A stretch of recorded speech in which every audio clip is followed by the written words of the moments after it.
The demand comes after the Prime Minister failed to sack Priti Patel, who later resigned under extreme pressure and amid fresh calls for the Foreign Secretary to be shown the door. The audience member said, "The Prime Minister has failed to lead the country. She had one job to prove herself, and that was to fire Priti Patel, and then Priti Patel had to resign. Now we have a government that is led by a person who cannot even fire someone who has broken the ministerial code. There is still a chance for her to redeem herself by firing Boris. If that does not happen, trust me, she has until Christmas and the government will fall. She has to redeem herself." International Development Secretary, Mrs. Patel, was hauled back from a ministerial trip to Africa after it was revealed she had repeatedly misled the government about the nature of her trip to Israel. It was revealed that she took several meetings while supposedly on holiday in Israel, including one with Prime Minister Benjamin Netanyahu.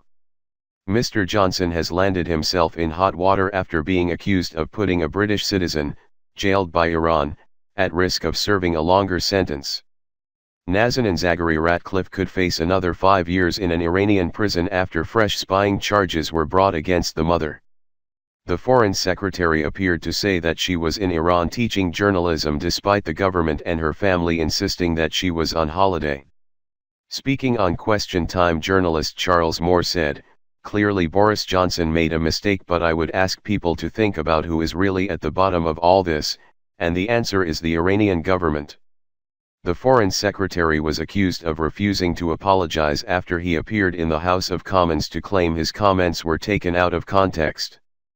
Mr. Johnson said, "I'm sorry if any words of mine have been taken out of context and misconstrued to cause anxiety to Nazanin's family." Another audience member claimed Mr. Johnson had a chance to correct his statement, as no one is infallible, but the problem is the cover-up. He said, "The problem is you are actually looking at somebody's life at stake here.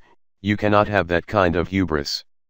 You have to say, I messed up, I got my facts wrong, she was not there for that reason. Just come out and say that."